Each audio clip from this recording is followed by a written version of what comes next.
In recent years, 60% keyboards have been gaining lots of popularity, resulting in various brands releasing their own board of this form factor. And that just so happens to be the case with Gamdias, launching their first ever 60% mechanical keyboard, of which they've sent to me for video purposes, so big thank you to them. Hey guys, KingXF here, and today we're going to be checking out the Gamdias Hermes E3 mechanical gaming keyboard. Starting off with basic design, the Gamdias Hermes E3 is a 60% mechanical gaming keyboard. It features an enclosed switch design and the case is made of matte plastic. The keyboard has a white backplate that's slightly recessed and reflects RGB lighting underneath the keycaps. The E3 actually comes in two color variants, black and white. I decided to pick mine up in white because I felt like it looked cleaner than its black counterpart. In terms of branding, there's the word Gamdias printed on the spacebar, which I feel like is a bit in your face. Flipping the keyboard over to its underside, there's some diagonal lines engraved on the case, which makes for a pretty nice looking pattern in my opinion. There's 4 small rubber pads that keep the board from sliding around on your desk with no flip out feet this time around. There's also this dent over here, but I have no idea what it's for and why it's there.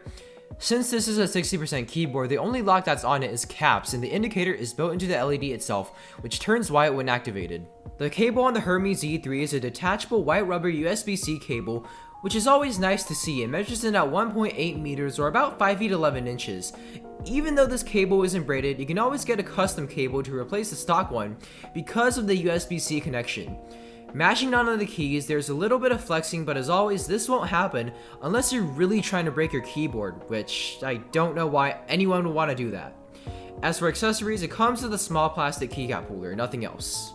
As for technical aspects, it has a 1000 Hz polling rate or 1 millisecond response time, 32 kilobytes of onboard memory, full N-key rollover and anti-ghosting, and 16.8 million color RGB lighting.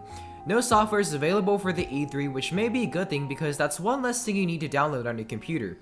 Since this is a 60% board, there's no function row, arrow keys, or nav cluster, so those will all be accessed by the FN keys, of which there are 2. The F row and arrow keys are accessed by using FN1 and their respective keys, and the nav cluster is accessed by using FN2. FN1 plus Windows will turn on gaming mode, which disables the Windows key. There are no media controls this time around.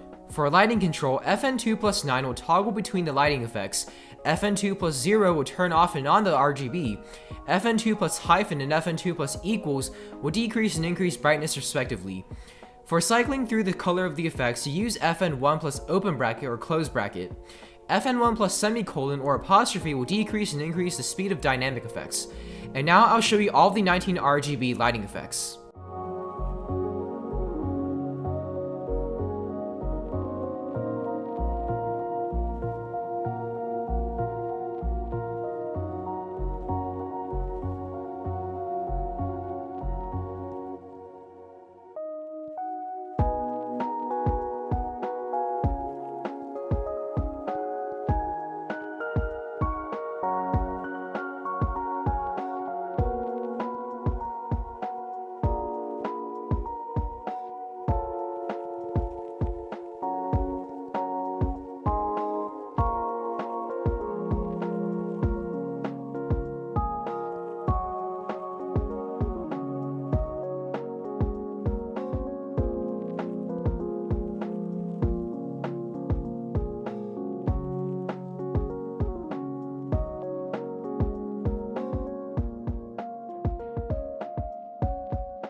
The keycaps on the Hermes E3 are made of double-shot ABS plastic.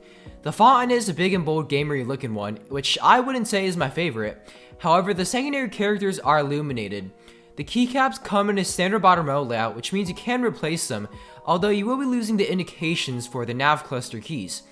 Speaking of the bottom row, they're actually convex shaped instead of concave like the rest of the keys.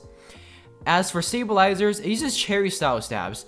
They're a bit on the rattly side and are kind of mushy in feeling too. For switches, the E3 uses Gamdias certified mechanical switches, which I'm pretty sure is just Altimu's. You can pick this keyboard up in either blue or red switches. My unit has the reds, which are linear and quiet. They have a 50 gram actuation force, a 2mm actuation point, and a switch lifespan of 50 million key presses. And now I'll do a sound test of these Altimu red switches.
Now let's talk about pricing. The Gamdias Hermes E3 comes in at just $50, so it's quite budget friendly. You're getting full RGB lighting, a USB-C cable, and a nice and compact form factor, so I would definitely say it's a fair price. As always, a link in the description if you're interested in checking this keyboard out. Moving over to pros and cons as well as my final verdict. For pros, I enjoy the fact that the Hermes E3 has a detachable USB-C cable, and since this is a 60% keyboard, this means I could take this around with ease and also use a custom cable if I wanted to. Another feature I like is the color options in which you can pick from.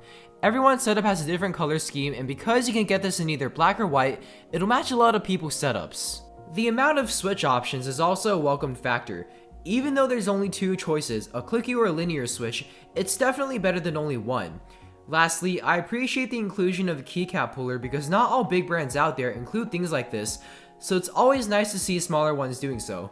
As for cons, I'm not really that big a fan of the keycap font. While it's usable and does allow a lot of RGB to permeate through, it kinda just screams gamer right in your face. The stabilizers also need work. Again, they have a good amount of rattle and mushy feeling to them. Lastly, a minor gripe I have about the cable is the fact that it isn't a braided one. Braided cables tend to be much more durable than rubber ones, so I would like to see one of those included instead. So in the end, would I recommend the Gamdias Hermes E3? The answer is a yes. Overall, it's extremely fairly priced with many great features, and because of that compact 60% layout, it's extremely portable and you get a lot of mouse space. Now, here's the thing about 60% keyboards. You either love them or you don't. Obviously, when you go compact, you're gonna have to make sacrifices in terms of functionality. So personally, I'm just not that big a fan of this form factor because I can't make those sacrifices. I need my arrow keys, I need my function row, I need my nav cluster, I can't live without them. However, that doesn't hinder my final thoughts on this keyboard because truly, I've actually quite enjoyed using this one. So as always, link in the description if you want to check this out. Anyway, that'll be it for my review of the Gamdias Hermes E3. If you enjoyed this video, drop a like to show your support, subscribe if you haven't already, and ring that notification bell so you won't miss out on any of my future uploads. Feel free to follow me on Instagram at KingXFOfficial as well as join my Discord server where more giveaways will be happening in the future. I'm KingXF, and I'll see y'all next time.